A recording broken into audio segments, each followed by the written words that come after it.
Assalamualaikum warahmatullahi wabarakatuh. Baiklah, kami dari kelompok 9 yang berjumlah 5 anggota. Yang pertama ada Wahdina, Widya Trimukti Utami, Wirdatul Anissa, Yono Mulyadi, dan saya sendiri, Zara Trianggani. Di sini kami akan menjelaskan tentang hasil rangkuman video 1 dan video 2 tentang rekrutmen dan seleksi karyawan. Langsung saja, yang pertama akan dijelaskan oleh Wahdina. Kepada saudari Wahdina, dipersilakan. Terima kasih kepada moderator. Baiklah, saya akan membahas tentang pengertian rekrutmen. Rekrutmen adalah salah satu bentuk perencanaan manajemen sumber daya manusia setelah suatu perusahaan mempunyai gambaran tentang hasil analisa pekerjaan dan rancangan pekerjaan yang sesuai dengan kebutuhan dan tujuan dari perusahaan.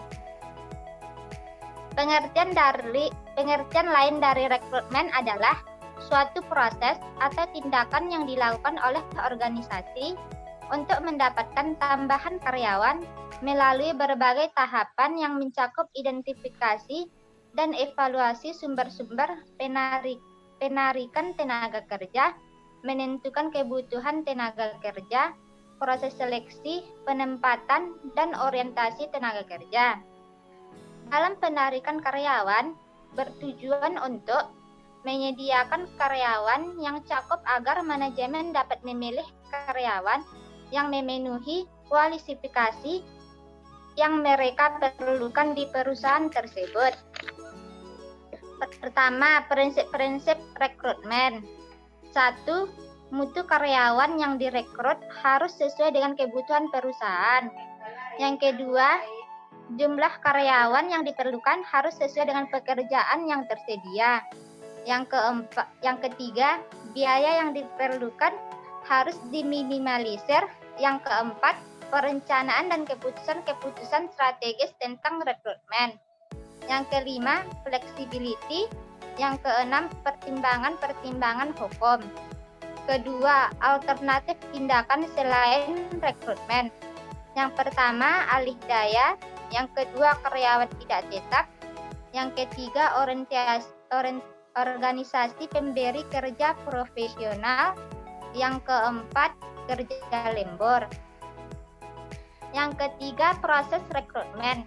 Pertama, perencanaan sumber daya manusia. Yang kedua, adanya alternatif rekrutmen yang dipakai. Yang ketiga, rekrutmen yang berasal dari dua sumber, yaitu sumber internal dan sumber eksternal. Keempat, sumber dan metode rekrutmen internal. Yang pertama, sumber internal yang berasal dari dalam perusahaan, yang meliputi promosi, transfer, dan penarikan kembali. Yang kedua, metode internal. Adanya pengumuman lowongan jabatan dan persediaan bakat. Saya kembalikan kepada moderator. Baiklah, terima kasih kepada Wahdina. Selanjutnya saya akan melanjutkan tujuan rekrutmen eksternal, yaitu ada 3. Yang pertama, mengisi jabatan-jabatan tingkat pemula atau entry level. Yang kedua, mendapatkan keterampilan yang belum dimiliki oleh karyawan. Yang ketiga, memperoleh para karyawan dengan latar yang berbeda. Selanjutnya, metode rekrutmen eksternal meliputi pelamar yang datang dan surat lamaran yang masuk, rekomendasi karyawan, iklan yaitu melalui web, sosmed, dan lain-lain, agen tenaga kerja, lembaga pendidikan berupa pelatihan, asosiasi profesional organisasi, open job fair, internet, merger dan akuisisi, rekrutmen internasional yaitu jangkauannya lebih luas. Selanjutnya, metode rekrutmen online banyak dilakukan pada saat situasi seperti saat ini, yaitu 1. Perekrutan internet. Kedua, bursa kerja virtual yang mana sekelompok pemberi kerja untuk menarik pelamar. Yang ketiga, situs web karir perusahaan yang mana yang bisa dipercaya bagi pelamar kerja karena melalui web resmi. Yang keempat, web blogs. Yang kelima, situs web ketenagakerjaan umum. Selanjutnya, yang dimaksud dengan outsourcing.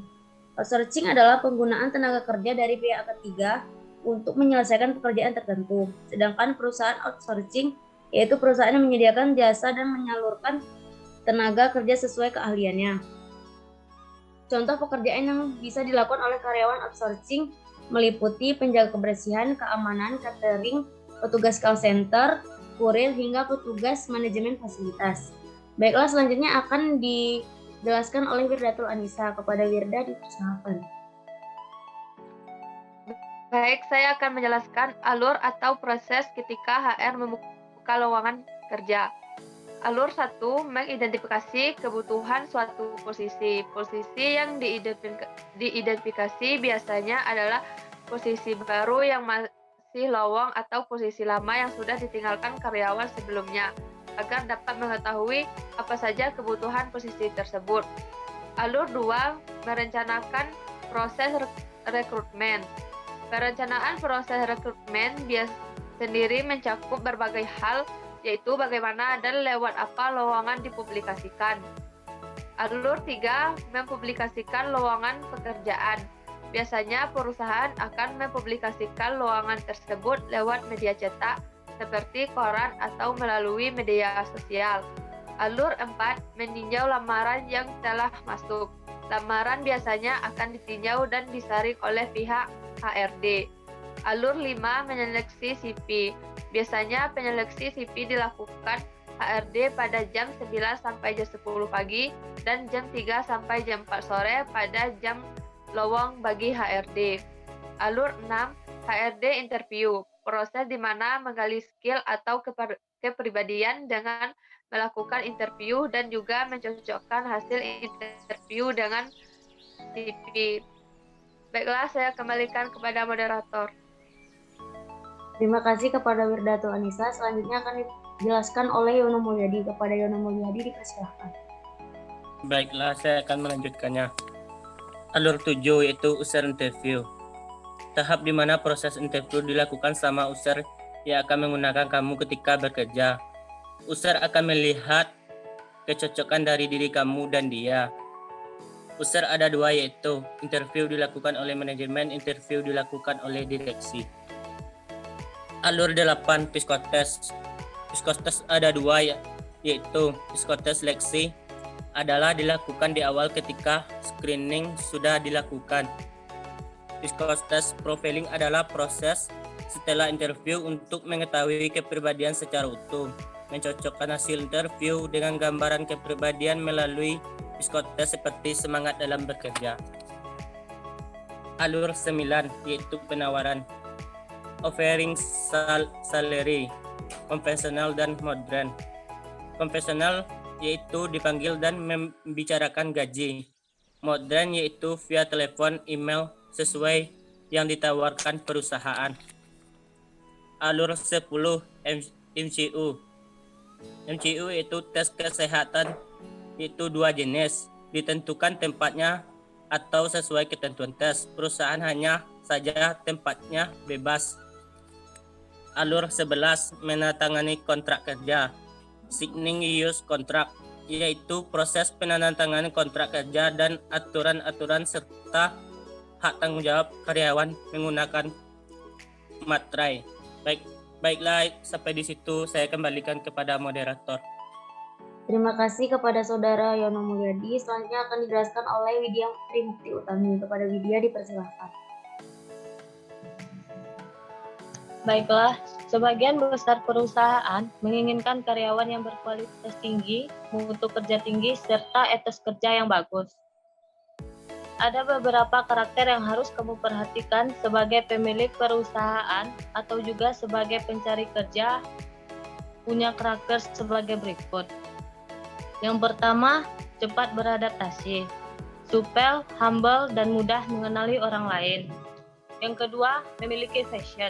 Passion ini tidak hanya apa saja yang dia suka, tapi ini sebagai antusias dalam berkomunikasi untuk menjalin kerjasama.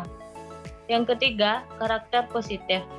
Karakter positif ini memiliki sopan santun saat meminta izin di kantor dan meminta maaf jika salah. Ini sangat penting bagi seorang karyawan. Yang keempat, result oriented. Karyawan memiliki tujuan ketika baru masuk ke perusahaan dan dia akan menanyakan tugas yang akan dia maksimalkan untuk perusahaan. Yang kelima, berkomitmen. Yang dimaksud komitmen ialah walaupun tidak ada atasan, tidak mood, dia tetap melakukan pekerjaannya dengan baik dan menjalankan pekerjaannya dengan semestinya dan profesional. Baiklah, saya kembalikan kepada moderator. Terima kasih kepada Saudari Widya. Baiklah, hanya itu yang dapat kami jelaskan. Kurang dan lebihnya kami mohon maaf. Saya akhiri. Wassalamualaikum warahmatullahi wabarakatuh.